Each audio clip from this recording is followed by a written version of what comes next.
Hi, I'm Max Walker&Williams, and today we have been invited by our friends at Inscape Jaguar Land Rover here in Preston. It's the second biggest dealership in the country, the biggest being in London, to have a look at the brand new Range Rover. It's a new shape, and I've already had a little sneaky peek. It's fantastic. Come in and have a look.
Okay, so I'm now with Alex. Hi Alex, how are you? Hey, I'm right. Alex is with Jaguar Land Rover, the brand, and he's here. So you're in charge and you're organising this great show, Absolutely, correct? yeah. I've been touring around with the Range Rover around all of the retailers in the UK since the beginning of December. Wow, right. We were even doing preview events in October before the launch as well. Okay, so you take the same sort of couple of vehicles and then you just literally go from dealership to dealership. Absolutely, yeah. Before the showrooms get their own cars, they each get the car just for one day. Wow. So we've got about 140 retailers in the UK. So if people want to see it, it's now or never, and you just... Absolutely, yeah. Fantastic. So it's like a pop-up shop. Yeah. But just for one day only, and then off you go. Yeah. So where are you going next? We're in Liverpool tomorrow, and then we'll be covering the M6 corridor. The M6 corridor. Yeah. So we've got Bolton, Manchester, all that kind of thing to do, and then into Yorkshire. And do you have a preferred dealership?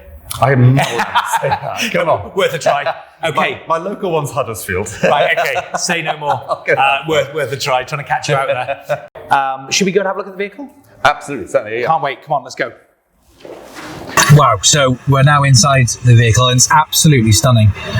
So what's new on this one, Alex, compared to the old one?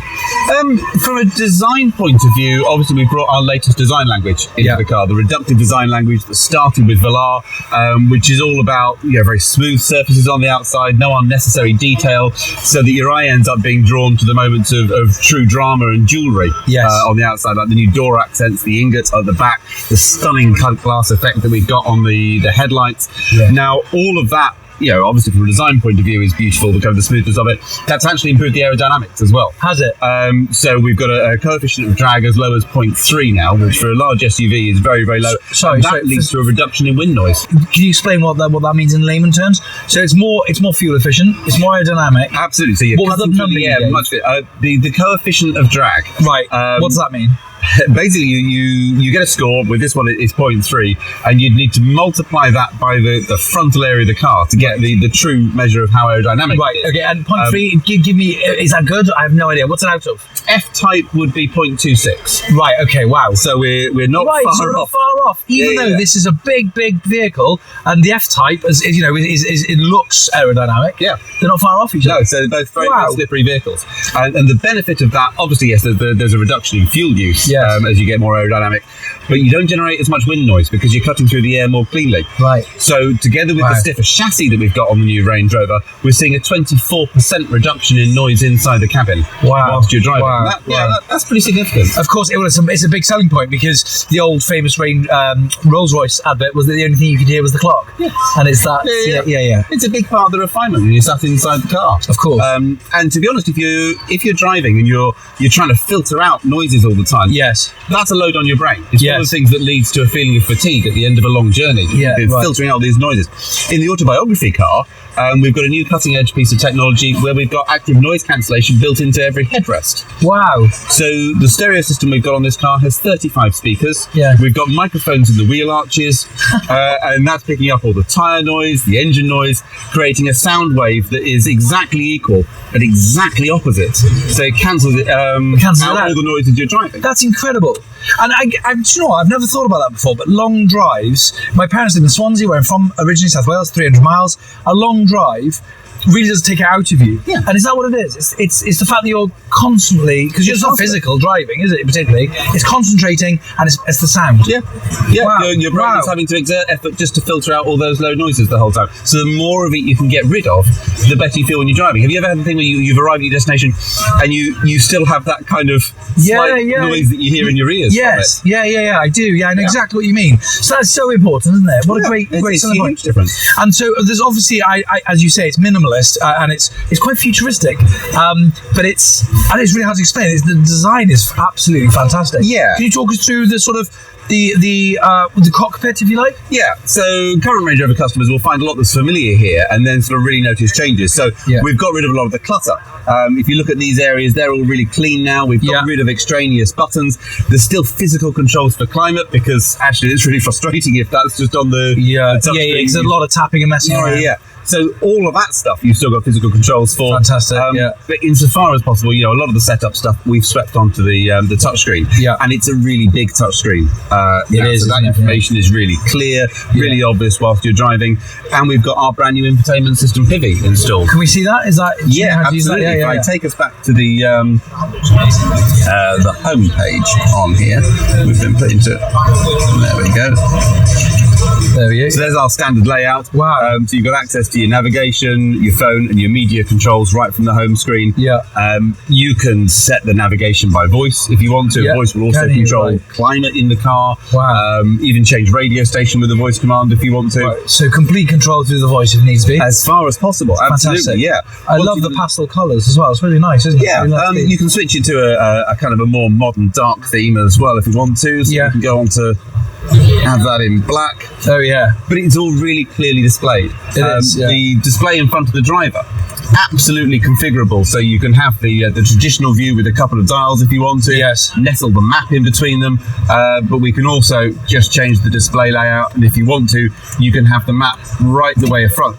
Wow. The front there. Wow, yeah, look at that. So you're not going to miss your turning there. Yeah, well, for driving around the city, actually, it's a perfect. Yeah, it's actually, and you haven't got to, and it's safer, I guess, because you haven't got to take your attention away from the sort of way you focus. The heads-up display as well, haven't you? Absolutely, that's standard from HSE upwards. Okay. Now, I've got a professional driver friend who talks about that as the next big safety thing after ABS. Really? He says, if you don't look away from the road, you tend not to hit things. Yeah, sure. There's a certain logic to that. Yeah, there is. There really is. Yeah. So there's a great display of information. It will show you your current speed.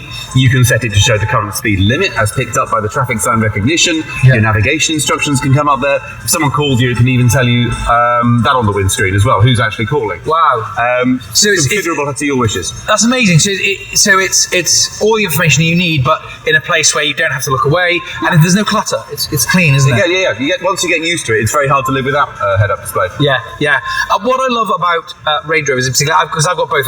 I've got a Jag F-Type, and I've got this vehicle, is the gadget. So there must be some new cool little gadgets. Are there any on this vehicle? Absolutely, yeah. The biggest difference that you feel when you're driving it is we now have all-wheel steering. So the rear wheels have got 14 degrees of movement on them. Wow. And that's tightened up the turning circle by 1.5 meters. Wow. So much more agile at low speeds. Yeah. Because at low speeds, the rear wheels are turning in opposition to the front wheels. And it really gets that round. Yeah, fantastic. At higher speeds, it'll turn the same way as the front wheels. So when you're doing a lane change on the motorway, you just smoothly strafe from one to the other, but you stay facing forwards. And all the testing that we've done shows that's much less likely to induce travel sickness in your passengers. Wow. Because it's a more predictable movement, and it gets rid of what the engineers refer to as a head toss moment. So the body of the car actually stays straighter while the wheels turn more than a normal vehicle. This is it. You're just crabbing from one to the other with the rear wheels. That's amazing, like you say, crabbing across. Yeah. That's amazing. Yeah, so big changes to the actual drive on the car. Inside, it's one of those things where they've looked at every feature and said, can we make this better? And that comes down to you don't want gadgets for gadgets' sake. No. But even things, when I read the initial specs about having illuminated seatbelt buckles, I thought, are we really trying to sell a car on this? And then you see them and you go, Oh, do you know what? Actually, this is really useful. I noticed them and I thought, oh my God, particularly I've got 3 young children, so I'm always putting their buckles in for them in the back. Of course. And when you come, particularly this time of year, when it's winter, when you come out and it's pitch black, they're so hard to find. And it's just a little inconvenience that's taken away. Yeah. And that's what Range Rover should be about. Exactly. Taken care of. That's what luxury is about, isn't it? It's just shaving off those tiny little rough edges everywhere. Yeah. In life. Whenever I'm driving Range Rover, I never feel there's any sense of hurry. No. Because I'm there and I think on one hand, do you know what? I'm in the best place already. Yeah. If I get to my destination 2 minutes earlier, I don't care. It's not going to be as comfortable as where I am at the moment. No, that's it. Yeah, exactly, Alex. It's incredible. And so, where are you? If anybody wants to come and see this car, where can they catch you guys next? Where are you off to next? Did you say? Tomorrow we're in Liverpool, and then we'll be covering sort of across into Yorkshire. The best thing to do is to actually contact your local retailer and find out when they've got the cars coming in. Okay, fantastic. Because it'll be late March until they've got their own showroom cars. Okay, and if you've already been to somewhere though, there's a way they can either come and see you guys at where you're going to be next, or in March their local dealership will have the vehicle anyway. Yeah. Okay, fantastic. Thank you ever so much for your time. If it's all right with you, I'm just going to take this one home. Oh yeah, no one will miss it. It's fine, yeah. Happy days. I have to say, this car is absolutely stunning. At £133,000, it is a lot of money, but it's a lot of value too when you consider there's nothing more you want to add to this vehicle, more than a Rolls-Royce Phantom, £250,000, or a Bentley.